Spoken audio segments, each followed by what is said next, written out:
Welcome to Lesson 3. You've made it through the first two parts of our cyber safety module, and now we're hitting the finish line: family communication.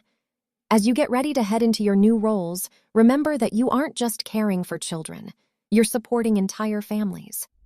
Today, we're going to talk about how to become a trusted guide for parents as they navigate the digital world at home. All right, everyone, let's take a look at our roadmap for today. We've already covered how to keep our classrooms safe and how to model good digital citizenship ourselves. But today, we're moving into one of the most important parts of your job in the workforce: the family partnership. By the time we finish this lesson, you're going to be able to do 5 key things. First, we're going to talk about the why. Why is it so vital that we collaborate with families? The truth is, if we have a safe digital environment at school but it's the Wild West at home, the child isn't truly protected. We need to bridge that gap. Next, we'll get specific about risks. We'll identify topics such as phishing, privacy settings, and sharenting.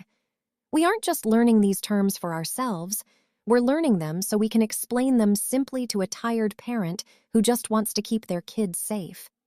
Then we'll tackle the how. How do we talk to parents about this without sounding like we're lecturing or judging them? We want to be a supportive resource, not the tech police. We're also going to get hands-on. You'll actually create a resource, like a flyer or a newsletter snippet, that you can put in your professional portfolio and use in your future classroom on day 1.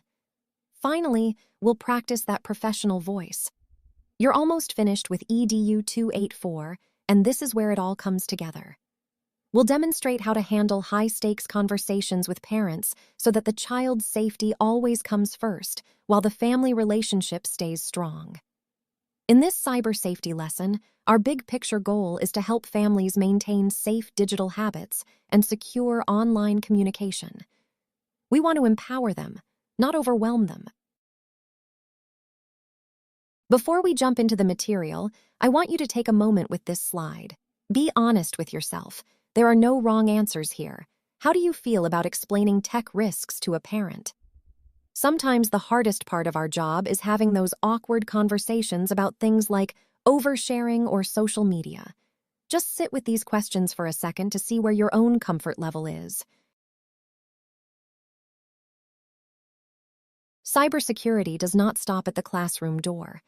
Children's digital habits are shaped largely by what they see and experience at home, which is why family communication is such an important part of cyber safety.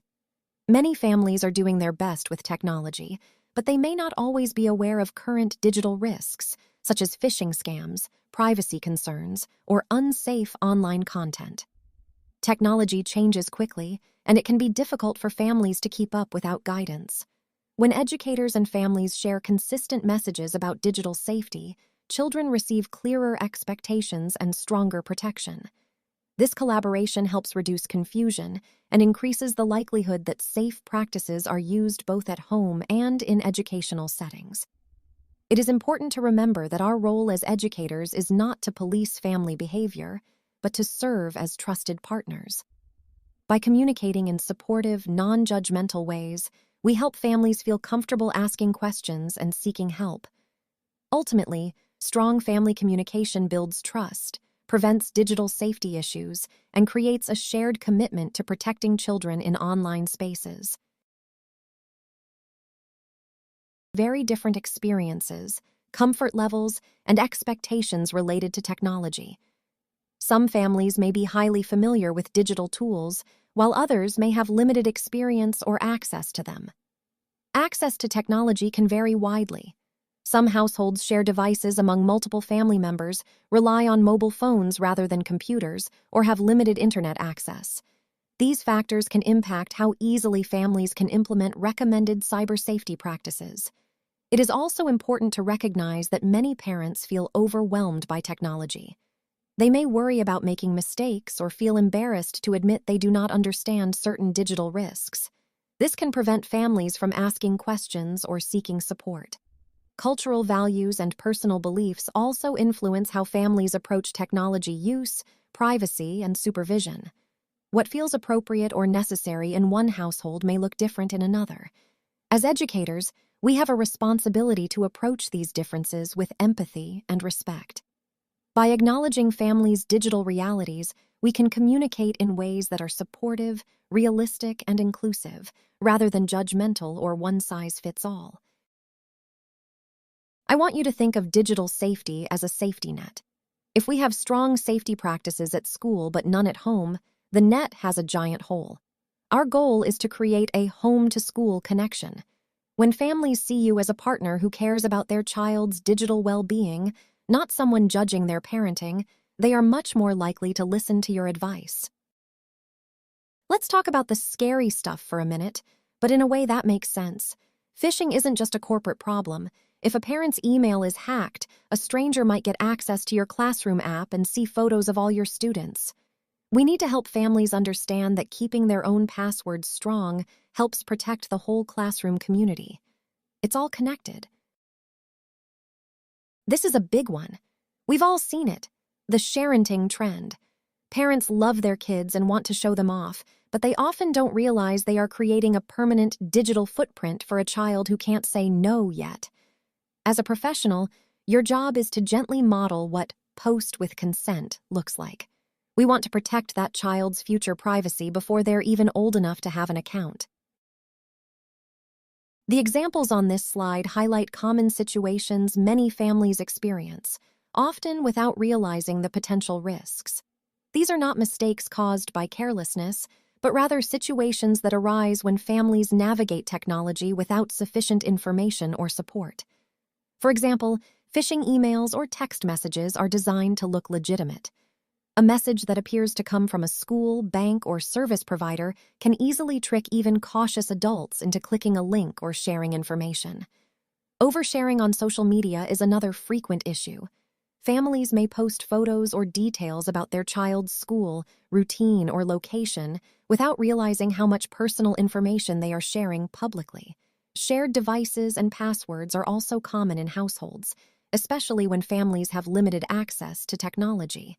Without privacy settings or individual logins, children may be exposed to inappropriate content.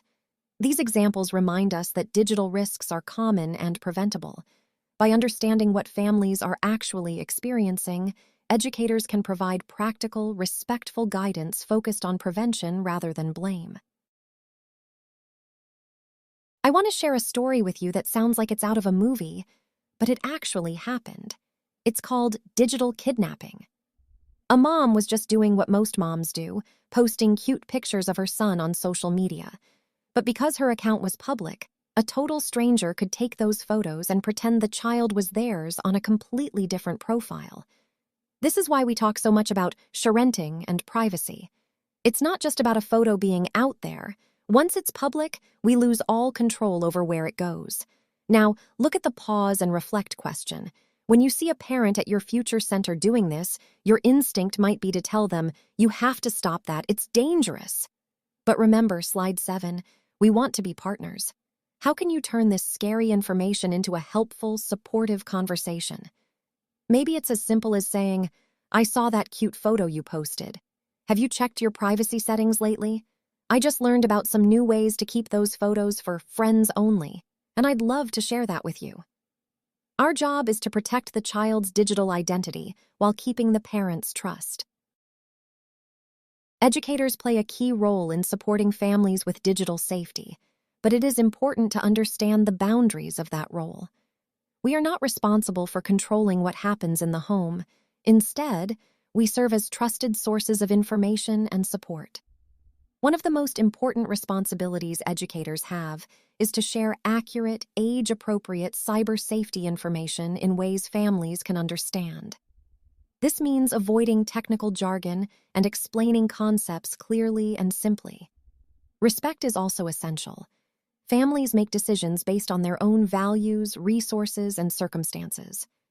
Our role is to offer guidance and options, not to tell families what they must do or to criticize their choices.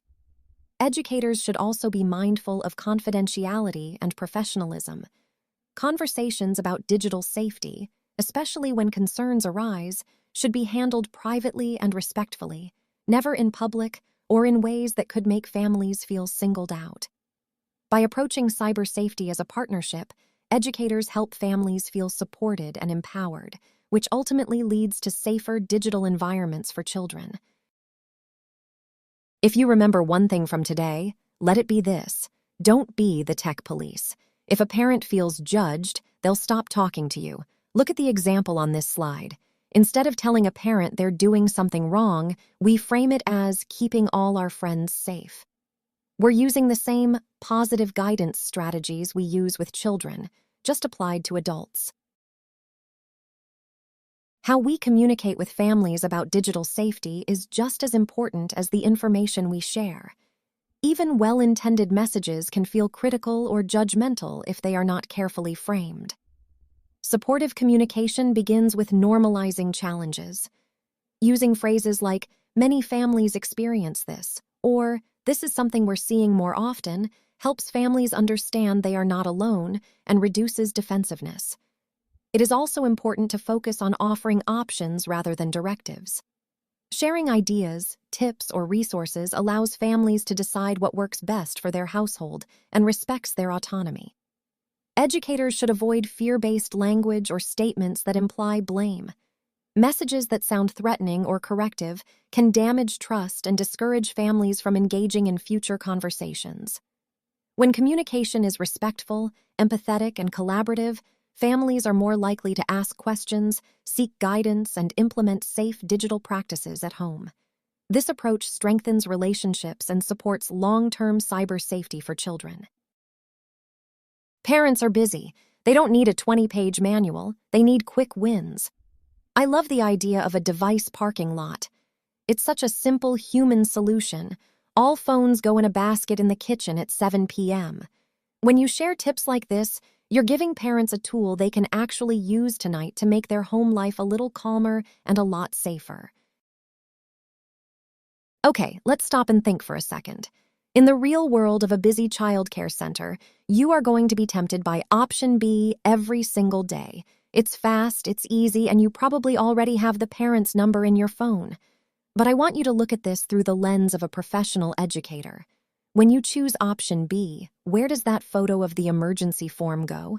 It stays on your phone. It stays in the parent's text history.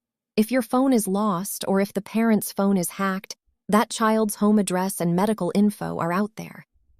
Option A might take an extra minute to log in, but that minute is an act of advocacy. Using the secure portal means treating that family's data with the same respect you give the child in your classroom. As you head into the workforce, remember, professionalism means choosing the secure path over the easy path. The correct choice. Option A. Why it matters. While option B feels faster, it puts the family's data at risk.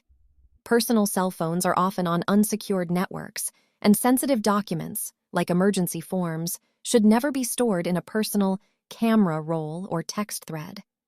Option A ensures that the school is meeting its ethical and legal obligations to protect family privacy. When discussing cyber safety with families, it is important to choose strategies that are accessible, respectful, and easy to understand. Families are more likely to engage when information is shared in manageable and realistic ways. One effective strategy is to include cyber safety tips in regular communication, such as newsletters, emails, or family meetings. This keeps the topic visible without overwhelming families or making it feel urgent or punitive. Offering optional workshops or informational sessions is another helpful approach. These opportunities should be framed as supportive and voluntary, allowing families to participate at their comfort level. Providing short, actionable recommendations, such as checklists or quick tips, can make cyber safety feel achievable. Visuals, simple language, and clear examples help families understand what steps to take and why they matter. Most importantly, educators should invite questions and encourage ongoing dialogue. When families feel heard and supported, cyber safety becomes a shared effort rather than a one-time conversation. The tips on this slide highlight simple but effective cyber safety practices that families can realistically implement at home. The goal is not perfection, but awareness and consistency. Using strong, unique passwords is one of the most important steps families can take to protect personal information. Reusing passwords across multiple accounts increases the risk if one account is compromised. Privacy settings on devices and apps should be reviewed regularly, especially as updates occur. Many apps default to public settings, so families may not realize what information is being shared. Families should also be encouraged to avoid clicking on unknown links or attachments, even when messages appear to come from trusted sources. Phishing scams are designed to look legitimate and can affect anyone. Supervising children's screen time and discussing online behavior helps them learn safe digital habits early. Finally, keeping devices and software up to date ensures that security features are up to date and functioning properly. By sharing these tips in a supportive way, educators help families take small, meaningful steps towards stronger digital safety. This scenario highlights how easily a digital privacy issue can occur during routine communication with families. The educator's intention is not harmful. The mistake happens while trying to communicate efficiently. This is a common situation and one that many professionals can relate to.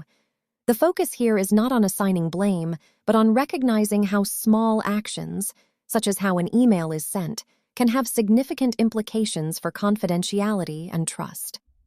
Family contact information is considered private data, and educators have an ethical responsibility to protect it. If family email addresses are exposed, even unintentionally, families may feel uncomfortable or concerned about how their information is handled. Over time, this can affect their confidence in the program and in professional communication practices. This scenario encourages reflection on secure alternatives, such as using approved communication platforms, school-issued email accounts, or the BCC feature when emailing multiple families. It also reinforces the importance of slowing down and checking digital communication before sending. Ultimately, this example reminds us that professionalism in cybersecurity is demonstrated through everyday decisions. Protecting family information is a critical part of maintaining trust, credibility, and ethical practice in educational settings. This slide is designed to encourage self-reflection. There are no right or wrong answers. Think about your own approach as an educator and how it affects family engagement and cyber safety. First, consider your communication style. Are you supportive, clear, and professional when discussing digital safety? How do your words, tone, and methods help families feel informed and respected rather than judged? Next, think about the barriers families might face. These could include limited access to technology, lack of knowledge about online risks, cultural beliefs about technology, or concerns about appearing incompetent with digital tools. Recognizing these challenges helps you approach conversations with empathy. Finally, reflect on strategies for offering support without pressuring the person. Providing resources, modeling best practices, and inviting questions are all ways to empower families. Remember, your role is to guide and inform, not to enforce. Building trust through thoughtful communication is the key to helping families implement safe digital habits at home. This slide highlights the most important points from today's lesson on cybersecurity and family communication. First, remember that cybersecurity extends beyond the classroom. Children's digital habits are influenced by both school and home environments, so collaboration with families is essential. Second, families need guidance, not judgment. Our goal as educators is to provide support and resources, creating a safe space for families to learn and ask questions. Third, professional communication is critical. How we talk to families about digital safety affects trust, credibility, and willingness to adopt safe practices. Clear, respectful communication models ethical behavior for both children and families. Fourth, even small, consistent actions can make a big difference. Teaching families about strong passwords, privacy settings, and safe online behaviors helps prevent risks before they occur. Finally, educators play a vital role in building a cyber-aware community. By modeling best practices, offering resources, and maintaining professionalism, we help families protect children while fostering strong partnerships. Closing thought. Safe digital practices are a shared responsibility, and strong communication is the bridge between knowledge and action. This post-assessment is designed to help you reflect on what you've learned in this lesson.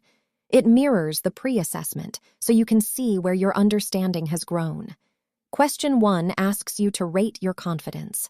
Think about how prepared you feel to support families in real-life situations. Questions 2 to 4 focus on practical knowledge, digital risks, communication strategies, and privacy protections. Consider the tips, scenarios, and strategies we discussed. Question 5 encourages reflection on your professional role. How has your understanding of your responsibilities as an educator changed? The optional action step gives you a chance to translate knowledge into real practice. Even a small change in communication or procedure can have a meaningful impact on family trust and cybersecurity. Key reminder: the post-assessment is not graded for correctness. It is a tool to reinforce your learning and plan for practical application. Thank you for completing Lesson 3, Cybersecurity and Family Communication. Today, we explored how educators can support families in creating safe digital habits while maintaining professional communication and trust. We discussed common digital risks, strategies for non-judgmental communication, and practical ways to protect family privacy. Remember, your role is to guide, model, and support, not to enforce. Even small steps, like using secure communication platforms, checking email practices, or sharing clear tips, can make a significant difference in protecting children and building trust with families. Take a moment to reflect on what you've learned. How will you apply these strategies in your classroom or program? What one action can you take this week to improve family digital safety? Next, please complete the quiz to evaluate your understanding and identify areas to continue strengthening your cybersecurity practices. Finally, stay engaged with the course materials and continue to apply these strategies in your everyday practice. Strong communication and thoughtful cybersecurity practices are ongoing, shared responsibilities between educators and families. Closing thought: protecting children online is not just about technology. It's about relationships, communication, and professional integrity.